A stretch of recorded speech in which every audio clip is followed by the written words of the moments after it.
দুই দশক পর আজ সিলেটে বিএনপি চেয়ারম্যান তারেক রহমান। পূর্ণভূমি সিলেট থেকে দর্শক দেখতে পাচ্ছেন তারেক রহমান সিলেটে নামার পরে গুলিবিদ্ধ হয় এবং এই নিয়ে সারা সিলেট তুলপাড়, সারা দেশ তুলপাড় দেখতে পারবেন সর্বশেষ। এদিকে আজ তারেক রহমান সিলেটে এসেই বিপদের মুখে পড়েছে। আওয়ামী লীগের কঠিন পরিকল্পনায় সিলেটে ভয়াবহ পরিস্থিতি তৈরি হয়েছে। এই নিয়ে 64 জেলায় তুলপাড় পরিস্থিতি। আমি সিলেট চলে যাব ইনশাআল্লাহ। পরশুদিন থেকে সিলেট থেকে আমরা আমাদের নির্বাচনী পরিচালনা কাজ অফিসিয়ালি শুরু করব। প্রস্তুতি প্রায় শেষের দিকে। আমরা এখন যে এলাকায় দাঁড়িয়ে আছি এটা হচ্ছে আলিয়া মাদ্রাসা মাঠ প্রাঙ্গণ, যেখানে তিনি জনসভায় বক্তব্য দিবেন এবং এই আলিয়া মাদ্রাসা মাঠের যে প্রস্তুতির কাজ সেটা কিন্তু শেষ মুহূর্তে চলছে। দর্শক দেখতে পাচ্ছেন সিলেটে একটা নতুন পরিস্থিতি তৈরি হয়েছে।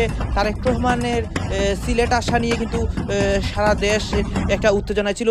সিলেট থেকে সে কর্মসূচি শুরু করেছিল, কিন্তু এসেছে বিপদে পড়ে। আজকে দেখতে পারবেন যে সর্বধর্ম গোত্র বর্ণের মানুষরা অধীর অপেক্ষায় আগ্রহ নিয়ে বসে রয়েছে তারেক রহমানের পবিত্র মাটি সিলেটে এক নজর দেখার জন্য। সাধারণ জনগণ যারা রাজনীতিতে জড়িত নয়, আমার কাছে আজকে খুবই খুশি লাগছে, কারণ ইটের বিপরীতে ইট ভাটা দেওয়ারই প্রস্তুতি নিচ্ছে প্রধানমন্ত্রী শেখ হাসিনা। নেত্রীর সাহস নিয়ে তো নতুন করে বলার কিছু নাই। দিন শেষে দেখেন ওইটাই ঘটছে। শেখের বেটি শেখ হাসিনা তিনি যেইভাবে ডিল করেন, আমার কাছে মনে হয় আমাদের এই দক্ষিণ অঞ্চলে এমন কোন রাষ্ট্রপ্রধান নাই যিনি এইভাবে সার্ক এক্সেল দিয়া ডক্টর ইউনূস সরকারকে তার গোষ্ঠী সহ এইভাবে হোয়াইট ওয়াশ করার মতো সাহস রাখেন শেখের বেটি শেখ হাসিনা। এইভাবে অনেকেই এখন শেখ হাসিনার প্রশংসা করতেছে। অন্যদিকে আজকে তারেক রহমান সিলেটে এসে নতুন বিপদের সম্মুখীন হয়েছে।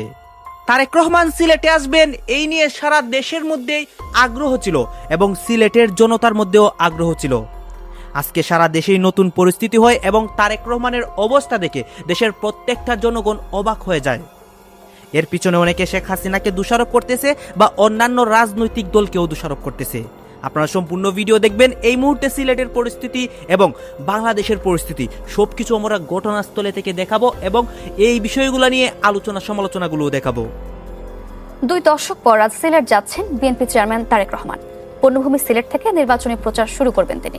তার সফর ঘিরে জেলা জুড়ে এখন উৎসব আমেজ। কাল নগরীর আলিয়া মাদ্রাসা মাঠে করবেন জনসভা। সেখানে সিলেট ও সুনামগঞ্জ জেলার সংসদীয় আসনের প্রার্থীদের আনুষ্ঠানিকভাবে পরিচয় করিয়ে দেওয়ার কথা রয়েছে। দুই দশক পর সিলেট যাচ্ছেন বিএনপির চেয়ারম্যান তারেক রহমান। পুণ্যভূমি খ্যাত এই অঞ্চল থেকেই শুরু করবেন নির্বাচনী প্রচারণা। তার আগমন ঘিরে তাই ব্যানারে ছেয়ে গেছে পুরো শহর।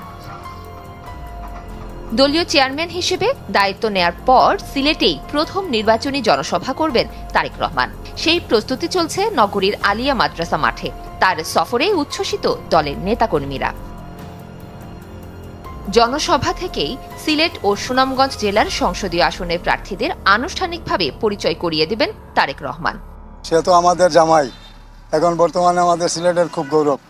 সে আমাদের দেশে আসতেছে, আমাদের কত আনন্দ লাগতেছে। এটাই তার প্রথম জেলা সফরের মধ্য দিয়ে সারা বাংলাদেশে নির্বাচনী প্রচারণা শুরু করবে। এটা অতীতেও আমাদের শহীদ প্রেসিডেন্ট জিয়াউর রহমান থেকে শুরু করে দেশনেত্রী বেগম খালেদা জিয়া এবং তার ধারাবাহিকতায় এবার তারেক রহমানও সেটা করছে। সিলেটের জনগণ এই ব্যাপারে অত্যন্ত উচ্ছ্বসিত। মানুষ আশায় বসে আছে এবং আপনি দেখবেন যে 21 তারিখ রাত্রে মানুষ থাকবে মাঠে পরের দিন সভা শোনার জন্য। এইভাবে মানুষ উচ্ছ্বসিত। মানুষের মধ্যে প্রচন্ড স্বতঃস্ফূর্তা। অনেক দোকানদার অনেক সবাই বলছে আমরা প্রথমে দোকান বন্ধ করে রেখে দেবো এবং আমরা জনসভা শেষে আমরা দোকানটা করব। এই যে মানুষের মধ্যে একটা প্রবল আগ্রহ, আমার মনে হচ্ছে লুকে লুকানো হয়ে যাবে। জনসভার আগে হযরত শাহজালাল ও হযরত শাহপরান মাজার জিয়ারত করবেন বিএনপির চেয়ারম্যান। তার সফর ঘিরে কয়েক স্তরের নিরাপত্তার ব্যবস্থা নিয়েছে আইন শৃঙ্খলা বাহিনী। আমরা যতটুকু পারি ওনাদের যা আমাদের থেকে করণীয়, এবং আমি আমাদের মতল্লি সাহেব আছেন ফতেউল্লাহ আল আমান, উনিও থাকেন সাথে, ওনাকে নিয়ে তখন আমরা যাই উপরে জিয়ারত করে আসি। তো আমরা মূলত এসএমপি, হাইওয়ে পুলিশ এবং আমাদের সিলেট জেলা পুলিশ আমরা এই নিরাপত্তার বিষয়ে আমরা কাজ করতেছি, যাতে নির্বিঘ্নে উনি ওনার গমনাগমনটা সম্পন্ন করতে পারেন। সিলেটের জনসভা শেষে মৌলভীবাজার ও হবিগঞ্জে সভায় অংশ নেয়ার কথা রয়েছে তারেক রহমানের। প্রস্তুতি প্রায় শেষের দিকে। আমরা এখন যে এলাকায় দাঁড়িয়ে আছি এটা হচ্ছে আলিয়া মাদ্রাসা মাঠ প্রাঙ্গণ, যেখানে তিনি জনসভায় বক্তব্য দিবেন। এবং এই আলিয়া মাদ্রাসা মাঠের যে প্রস্তুতির কাজ সেটা কিন্তু শেষ মুহূর্তে চলছে। এবং নিশ্চয়ই একটি মঞ্চ দেখছেন, কিছুক্ষণ পর হয়তো এখানে যারা কারিগররা আছেন তারা আসবেন। এই মঞ্চটি মূলত লম্বায় হচ্ছে 80 ফুট এবং প্রস্থে হচ্ছে 30 ফুট, অর্থাৎ 2400 স্কোয়ার ফুটের এই মঞ্চটি নির্মাণ করা হয়েছে। পাশাপাশি এটা সমতল থেকে প্রায় 6 ফুট লম্বা রাখা হয়েছে। এবং এই মঞ্চ ছাড়াও অন্যান্য যে আনুষ্ঠানিক কাজগুলো রয়েছে সেটা কিছুক্ষণ পরে এখানে আসলে যারা কারিগররা তা শুরু করবেন। আপনারা জানেন যে তারেক রহমান চেয়ারম্যান হওয়ার পরপরই সিলেট থেকেই তার এই নির্বাচনী প্রচারণা শুরু করতে যাচ্ছেন। এবং আমাদের কাছে জেলা এবং মহানগর বিএনপি পক্ষ থেকে জানানো হয়েছে তিনি আজকে সন্ধ্যার দিকেই একটি বাণিজ্যিক ফ্লাইটে, নিয়মিত বাণিজ্যিক ফ্লাইটে তিনি সিলেটে এসে নামবেন। নামার পর তিনি হযরত শাহজালাল এবং শাহপরান রহমতুল্লাহ আলাহির মাজার জিয়ারত করার কথা রয়েছে। যদি সব রকমের প্রস্তুতি থাকে তাহলে তিনি রাতে জিয়ারত করবেন, নতুবা পরের দিন অর্থাৎ আগামীকাল 22 জানুয়ারি তিনি সকালে সেখানে মাজার জিয়ারত করবেন। একই সাথে বেশ কিছু বিষয় জানিয়ে দেওয়া হয়েছে বিএনপির পক্ষ থেকে। আপনারা জানেন যে কিছুদিন আগে অর্থাৎ গত বছরের 16 ডিসেম্বর তারেক রহমান লন্ডনে অবস্থানকালে একটি জনসভায় বলেছিলেন তিনি হাফ সিলেটে। এই কথা বলার অন্যতম কারণ হচ্ছে তিনি তার শ্বশুরবাড়ি হচ্ছে সিলেটে এবং সিলেটের দক্ষিণ সুরমার সিলাম ইউনিয়নে তার শ্বশুরবাড়ি। আমরা বিভিন্ন সূত্রে, বিএনপি সূত্র থেকে জেনেছি যে তিনি আজ রাতেই শ্বশুরবাড়িতে যেতে পারেন এবং সেখানেও প্রস্তুতি চলছে। তবে এখন পর্যন্ত বিষয়টি কোনো পক্ষেই শতভাগ নিশ্চিত করতে পারেনি, তবে ধারণা করা হচ্ছে তিনি সেখানে যেতে পারেন। জানেন যে আগামীকালের যে জনসভা হবে এবং সেটা আজ যেহেতু প্রতীক বরাদ্দ হবে এবং আনুষ্ঠানিকভাবে নির্বাচনী প্রচারণা শুরু হবে, সে কারণে মৌলভীবাজার এবং হবিগঞ্জ তার একটি পৃথক জনসভার করার কথা রয়েছে। একই সাথে তিনি সুনামগঞ্জ এবং সিলেটের যারা প্রার্থীরা রয়েছেন, অর্থাৎ এখানে 2টি জেলায় 11টি আসন রয়েছে, সেই 11টি আসনের যারা প্রার্থীরা রয়েছেন বিএনপি মনোনীত এবং জোটের প্রার্থী, তাদেরকে তিনি আনুষ্ঠানিকভাবে পরিচয় করিয়ে দেবেন। এবং সব রকমের আইন শৃঙ্খলা পরিস্থিতি অস্বাভাবিক রয়েছে। আমরা কথা বলেছি জেলা এবং মেট্রোপলিটন পুলিশের পক্ষ থেকে বলা হয়েছে তারা কয়েক স্তরের নিরাপত্তা ব্যবস্থা প্রয়োগ করবেন। যেহেতু তিনি সড়ক পথে মৌলভীবাজার এবং হবিগঞ্জ যাবেন, সেখানে হাইওয়ে পুলিশও একই সাথে কাজ করবে।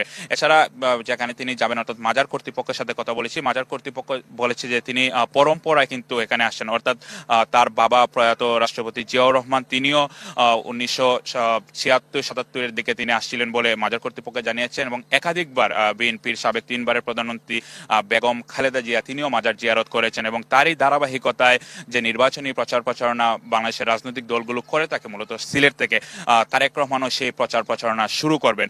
এবং একই সাথে সিলেটের মানুষ বেশি উচ্ছ্বসিত, কারণ তিনি 2 দশকেরও বেশি সময় পর সিলেটে আসছেন। এজন্য সাধারণ যারা মানুষ রয়েছেন তাদের মধ্যে উচ্ছ্বাস আমরা দেখেছি এবং তাদের সাথেও আমরা কথা বলেছি। নিশ্চয়ই কিছুক্ষণ আগে আমাদের একটি রিপোর্ট গিয়েছে, সেখানেও সাধারণ মানুষ আসলে বলেছেন যে তারা আসলে দলমত নির্বিশেষে তারেক রহমানকে বরণ করার জন্য প্রস্তুতি নিচ্ছেন। এবং তারেক রহমান আজ সন্ধ্যার দিকে সিলেট এসে পৌঁছানোর পর তিনি 2টি হোটেলের কথা বলা হচ্ছে, বেসরকারি যে হোটেলগুলো রয়েছে সেখানে তিনি উঠতে পারেন। তবে বিএনপির পক্ষ থেকে এখনো আনুষ্ঠানিকভাবে বলা হয়নি কোন হোটেলে তিনি থাকবেন।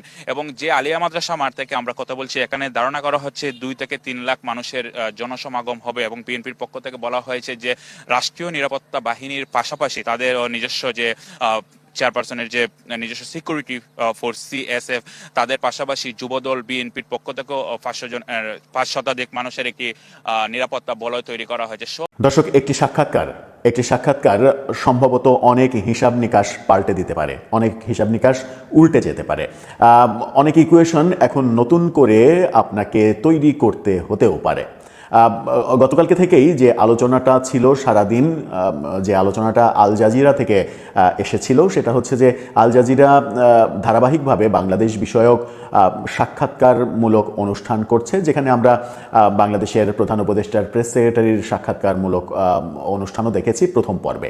দ্বিতীয় কিস্তিতেই তারা উপস্থিত করেছে ক্ষমতাচ্যুত সাবেক প্রধানমন্ত্রী শেখ হাসিনার। আপনারা এই ভিডিওর টাইটেলেই বুঝতে পারছেন যে এই সাক্ষাৎকার থেকে মানে বেশ বোমা ফাটানো কিছু ইনফরমেশন বের হয়েছে, যার মধ্যে একটা, শেখ হাসিনা আওয়ামী লীগ থেকে, রাজনীতি থেকে অবসর নিচ্ছেন। কিন্তু কেন হচ্ছে সেই প্রেক্ষাপট, কোন কোন ঘটনার ধারাবাহিকতায় সেই ব্যাপারগুলো এলো, সজীব ওয়াজেদ জয় আল জাজিরার সাংবাদিককে কিভাবে মোকাবেলা করলেন, সেটা একটা মানে যারা এই সাক্ষাৎকারটা গত ভোরবেলা বাংলাদেশ সময় গত ভোর 4:30টায় আল জাজিরা থেকে প্রচারিত হয়েছে, লাইভ টেলিকাস্ট হয়েছে।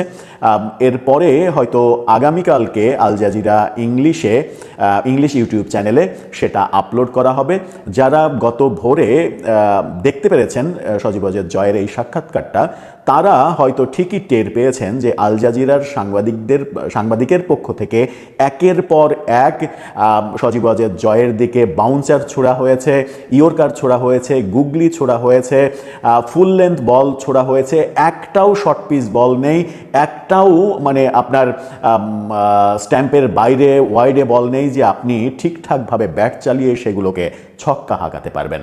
কিন্তু যতগুলো ইয়র্কার ছোড়া হয়েছে আল জাজিরার পক্ষ থেকে, রীতিমতো ব্যাটসম্যানকে বোল্ড করেই ছাড়বেন এরকম পণ নিয়ে সাংবাদিক একের পর এক ইয়র্কার ছাড়লেন, গুগলি ছাড়লেন, আমাদের কাটার মাস্টার মোস্তাফিজের মতো কাটার ছাড়লেন, কিন্তু এত বল করলেন, একটা বলে ব্যাটসম্যান সজীব ওয়াজেদ জয়কে একটু হিমশিম খেতে হয়েছে। সেই বলটা প্রচণ্ড রকমের ইয়র্কার বল ছিল, সেটা কোনো মতে তিনি ঠেকিয়ে দিয়েছেন। বাকি সমস্ত বল বুদ্ধিমত্তার সঙ্গে খেলে বোলারকে বোকা বানিয়েছেন। এই সাক্ষাৎকারটা কেন যেন মনে হলো যে এই সাক্ষাৎকারটা নতুন এক সজীব ওয়াজেদ জয়কে চিনিয়ে দিল। এত অভিযোগ, এত তথ্য উপাত্ত ঘেটে আল জাজিরা সজীব ওয়াজেদ জয়ের সাক্ষাৎকারের জন্য বসেছিল, কিন্তু শেষ পর্যন্ত আল জাজিরা কি জয়কে কাবু করতে পারলো, নাকি এক ধরনের ব্যাটসম্যান জয়ই বোলার আল জাজিরার সাংবাদিককে হয়রান করে ছাড়লেন?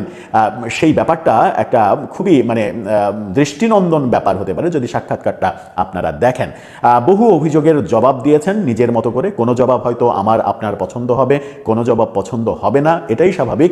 কিন্তু সেখান থেকে আমরা অনেকগুলো তথ্য পেলাম, অনেকগুলো তথ্য তার দিকে যেগুলো ছুড়ে দেওয়া হলো, সেই ছুড়ে দেওয়া প্রশ্নের উত্তরগুলো স্বাভাবিকভাবে দিতে পারা একটা ক্ষমতাচ্যুত দলের প্রধানের ছেলে হিসেবে স্বাভাবিকভাবে সবগুলো উত্তরের মোকাবেলা করা, এটা কিন্তু একটা বড় ব্যাপার ছিল।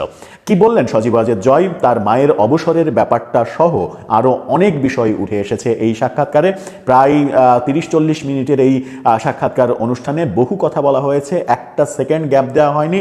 একটা প্রশ্ন থেকে আর একটা প্রশ্নের মাঝে যে মানে নিঃশ্বাস নেয়ার যে স্কোপটা, সেই স্কোপটা পর্যন্ত দেয়া হয়নি। চলুন একটু জেনে দেখি সজীব ওয়াজেদ জয় আল জাজিরার সঙ্গে সাক্ষাৎকারে কি কথা বললেন, আর কোন একটা বিশেষ পয়েন্টে তিনি একটুখানি কাবু হয়ে গেলেন। আগামী 12ই ফেব্রুয়ারি যেই নির্বাচন হওয়ার সম্ভাবনা রয়েছে, সেই নির্বাচনে তো আর আওয়ামী লীগ নেই, আওয়ামী লীগ তো নিষিদ্ধ অবস্থায় আছে। তারপরেও সেই নির্বাচনে সবচেয়ে বড় ফ্যাক্টর হয়ে দাঁড়িয়েছে আওয়ামী লীগ। ভোটের মাঠে প্রতিদ্বন্দ্বিতায় না থেকেও জয় পরাজয়ের নির্ধারক হয়ে উঠেছে আওয়ামী লীগ। এমন মন্তব্য যখন দেশের মধ্যে কেউ আমাদের মধ্যে থেকে করছেন, সেটি এখন দেশের গণ্ডি ছাড়িয়ে আন্তর্জাতিকভাবে আলোচনায় উঠে আসছে। গবেষণাধর্মী আন্তর্জাতিক গণমাধ্যম দ্য ডিপ্লোম্যাট তেমনই একটি প্রতিবেদন প্রকাশ করেছে। আমি দ্য ডিপ্লোম্যাটের অংশবিশেষ আপনাদের সাথে একটু শেয়ার করি, এবং নিঃসন্দেহে তাদের হিসেব একেবারে খারাপ নয়, কোথাও আমাদের দ্বিমত থাকতে পারে। দ্য ডিপ্লোম্যাট বলছে যে ভোটের আর মাত্র 1 মাসেরও কম সময় বাকি রয়েছে। এর মধ্যে নানান জরিপ পরিচালিত হচ্ছে বিএনপি এবং জামাতে ইসলামের মধ্যে। সেই সব জরিপের কোনোটিতে বিএনপি ব্যাপক ব্যবধানে এগিয়ে রয়েছে, আবার কোনো জরিপ হাড্ডাহাড্ডি লড়াইয়ের পূর্বাভাস দিচ্ছে। ডিপ্লোম্যাট বলছে যে আসন্ন নির্বাচন মূলত 2 শক্তির লড়াই। তারা হলো মধ্য ডানপন্থী বিএনপি নেতৃত্বাধীন জোট বনাম অতি ডানপন্থী জামাত নেতৃত্বাধীন ইসলামপন্থী জোট। এবং বিএনপি আর জামাতে ইসলামী একসময় মিত্র থাকলেও তারা পরবর্তীতে এসে তুমুল বৈরী সম্পর্কের মধ্যে নিমজ্জিত হয়েছে, এমনটাই বলা হচ্ছে।